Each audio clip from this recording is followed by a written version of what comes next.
Good morning. Today's topic is early childhood caries. Early childhood caries is one of the important topic in pediatric dentistry. So today's lecture will be about early childhood caries, in detail about the definition, terminologies, the epidemiology of early childhood caries, classification of early childhood caries, the developmental stages of early childhood caries, the primary etiological factors of the early childhood caries, the secondary etiological factors, prevention and further management of early childhood caries. So before beginning with early childhood caries, it is mandatory to know the definition of caries or what is caries. So as per Schaefer, dental caries is an irreversible microbial disease of the calcified tissues of the teeth, which is characterized by the demineralization of the inorganic portion and destruction of the organic substance of the tooth, which often leads to cavitation. So the microorganisms will act on the inorganic portion, will lead to demineralization of the inorganic portion and thereby destruct the organic substance of the tooth and will eventually lead to cavitation.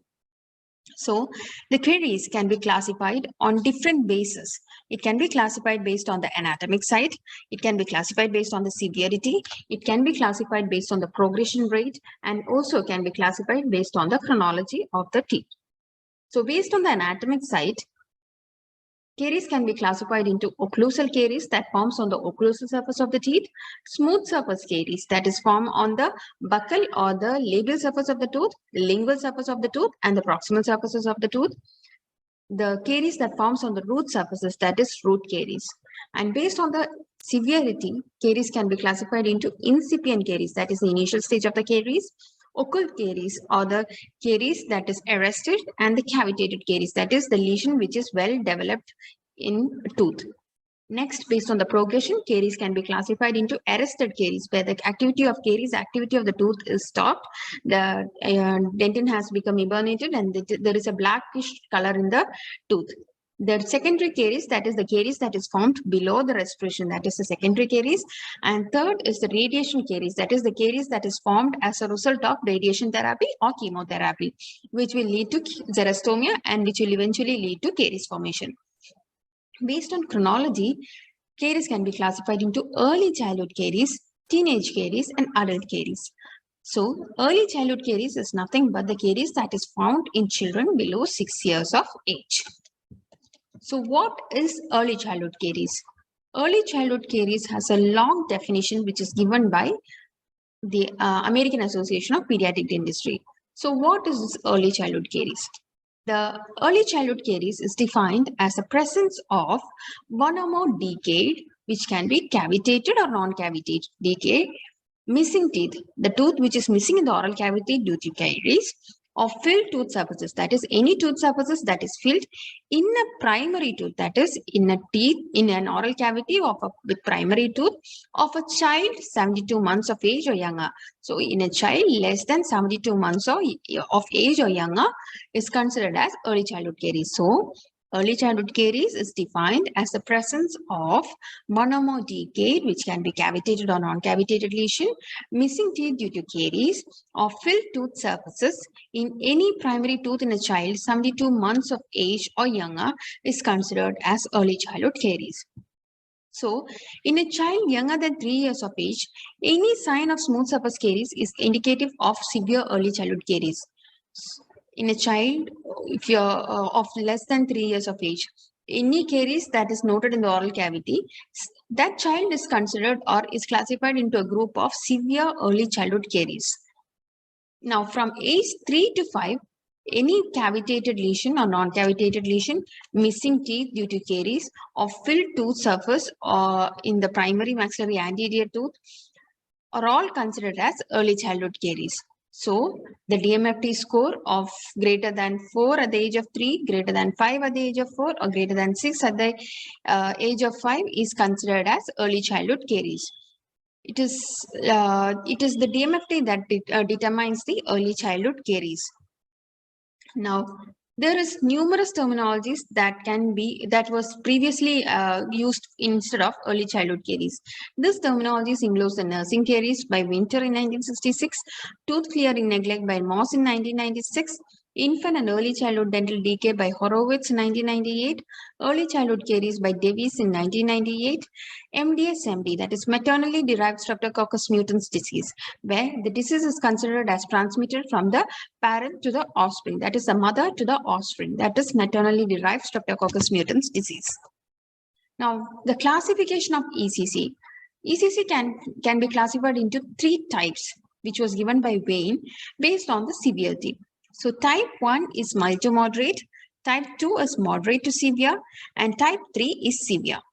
So type 1 mild to moderate is that the lesion is in the maxillary incisors and the molars. The number of caries teeth is less in mild to moderate caries, and the number of caries teeth increases as the cariogenic challenge persists. So it is mostly seen in the age group of 2 to 5 years of age. Now, type 2 is moderate to severe, where there is labial and the lingual surfaces of the teeth involved. So, mandibular incisors will not be involved. So, only the maxillary incisors, labial and lingual surfaces will be involved. This is mostly seen in children who are under bottle feeding or breastfeeding or combination of the both. Now, type 3 is the severe caries, where the mandibular incisors is also involved and the child is having poor oral hygiene and the caries is rampant. That is, almost all the tooth in the oral cavity would have been involved. The mandibular incisors, the lower mandibular incisors is considered as the last teeth to be affected by caries. So, severe condition is where the mandibular lower incisors is involved. So this is a pictorial representation of the early childhood caries. The first picture represents the mild form of the disease where there is incipient lesion or there is decay of the anterior teeth, there is pitting and there is discoloration of the anterior teeth. The second picture is the moderate caries where there is labial and lingual caries. Well-defined caries lesion can be appreciated. In the severe form, there is trauma to the anterior teeth. That is, the anterior teeth is completely destroyed or grossly decayed. Only the root stump is remaining and the patient requires full mouth rehabilitation. You can very well appreciate the lower anterior involvement, which indicates a severe lesion of early childhood caries. Now, there is a developmental stages of early childhood caries. The stage 1 is the initial reversible stage. In the initial reversible stage, the caries is seen only in the cervical and the occlusally of the tooth, occlusal interproximal areas of the tooth. There will be chalky white demineralization present. There will be no pain associated in children, and it is mostly seen in the age group of 10 to 18 months. In the second stage is the damaged caries stage, where there is the incipient lesion has been progressed to cavitation and is mostly seen in between the age group of 18 to 24 months. The lesion is mostly seen in the maxillary anterior teeth. The labial and the lingual surface is also affected. Proximal surface will be involved and there will be yellowish discoloration of the teeth. Dentin will be involved. There will be sensitivity or pain on having cold foot. Third stage is the deep lesion, which is in the age group of 24 to 36 months, where there is deep lesion or the lesion has reached almost near to the pulp and there will be frequent complaint of the pulp or there will be frank pulpal involvement. The fourth stage is the traumatic stage. In the traumatic stage, the teeth will become so weakened, there will be fracture of the teeth or chipping of the teeth and there is obvious pain that is persist in the child. There will be chronic lesions, there will be abscesses or pus drainage will be present. So these are the stages where there is initial reversible stage, where there is lesion in the anterior surface of the teeth. Discoloration will be present, where you can use materials like remineralizing agents like GC tooth moss or fluoride varnishes and can arrest the caries formation or delay the progression of the caries or can lead to remineralization of the dentin. Second is a damaged caries lesion, where there is total involvement of the teeth in the proximal surfaces, in the labial and the lingual surfaces, which requires intervention or which requires restoration. The third stage, where there is involvement of the anterior incisal teeth, which requires restoration or pulpal treatment. And in the fourth stage, it has to be extracted. In the traumatic stage, where it has to be extracted and space maintainer has to be given. Now, the clinical features or how the ECC will progress. The initial stage or in the initial form of ECC, the first teeth to get affected is the maxillary central incisors. All the surfaces, that is the facial, lingual, mesial and distal surfaces will be affected. followed by the maxillary lateral incisors, where the facial, lingual, mesial, and distal surfaces will be affected, and then the maxillary first molars, followed by the maxillary canines and the second molars, and at the last, the mandibular molars. Now, coming to the etiological factors of early childhood caries. The etiological factors of early childhood caries, there is numerous factors which causes early childhood caries. These includes the pathogenic microorganisms, the fermentable carbohydrates, host factors, the time factors, and other predisposing factors. Now, we will be dealing with this in detail on individual basis. So, the etiological factors are the pathogenic microorganisms that forms the caries, the substrate or the fermentable carbohydrates that we intake in our food, host factors, that is the our own factors, the human body factors that is involved, and the time, that is the duration with which we consume all these factors act, or the duration of food we consume. So coming to the pathogenic microorganisms, the major microorganisms that acts in caries formation is the Streptococcus mutans. It is said to be transmitted from the parent to the offspring, that is from the mother to the child, which is known as the vertical transmission. And this viruses, that is the Streptococcus mutans, the viral transmission of the Streptococcus mutans is considered to be more virulent. It is more rapid and will lead to caries. Now, second is the substrate factor, that is the fermentable carbohydrate that we intake in our food. These are utilized by the microorganism and will form dextrans. This dextrans will adhere to the tooth surface. If at all the tooth is hard, having a hard surface or rough surface, this will adhere more onto the tooth surface and will lead to the demineralization of the tooth. The third is host factors, that is the teeth acts as a host here. Now, if the teeth is having any defect in the development, that is if the teeth is hypomineralized or if the teeth is having some hypoplasia, then the microorganism will act on it easily and there will be destruction of the enamel and will lead to more plaque accumulation and further damage to the tooth. Third is the last is the time factor, that is how long you consume the food or how long the child sleeps with the bottle in the mouth is one of the important factor that determines the caries activity. Now, in the other predisposing factors includes the feeding patterns, that is the feeding pattern that we use in our child. That is how much sweetened pacifiers we give, how frequently we feed the child, how frequently we give the sugar containing substances, and how we feed the child at night, or how we give milk for the child at night. Then the delayed weanings, if at all the child is not weaned properly or given solid food at proper time, then there is chances of caries formation. Now, other factor is the brushing habit. Every child should start brushing by the time the first tooth is erupted into the oral cavity. So, the brushing factor is one of the major factor which leads to caries formation in the mouth. So, the frequency of brushing, the cleanliness or the hygiene with which we maintain our oral cavity, the plaque removal, or the quantity of the dentifrice used are some of the factors which influence the oral hygiene. Next is the saliva. Saliva is also plays a major role in preventing caries formation. So what the factors of saliva which influence the caries formation is the flushing action of the saliva, the buffering capacity of the saliva, the antibacterial activity of the saliva, the agglutinins in the saliva, and the oral clearance rate of the saliva, that is the flow of the saliva. Now, management. Coming to the management of early childhood caries, the aim of a management of early childhood caries is to address the emergency at the earliest. That is, if at all the child is having any pain, we should address it immediately. Then arrest and control the caries process. That is, to arrest the caries that is forming and then to control the caries formation. Then we should start the preventive procedures at institutional basis, and there should be complete restoration and rehabilitation of the child. So, the factors affecting the management depends upon the extent of the lesion, the age of the patient, and the behavior of the child. So, treatment includes, at the first visit, all the teeth should be excavated and restored. That is, initially, all the deep caries should be excavated and restored.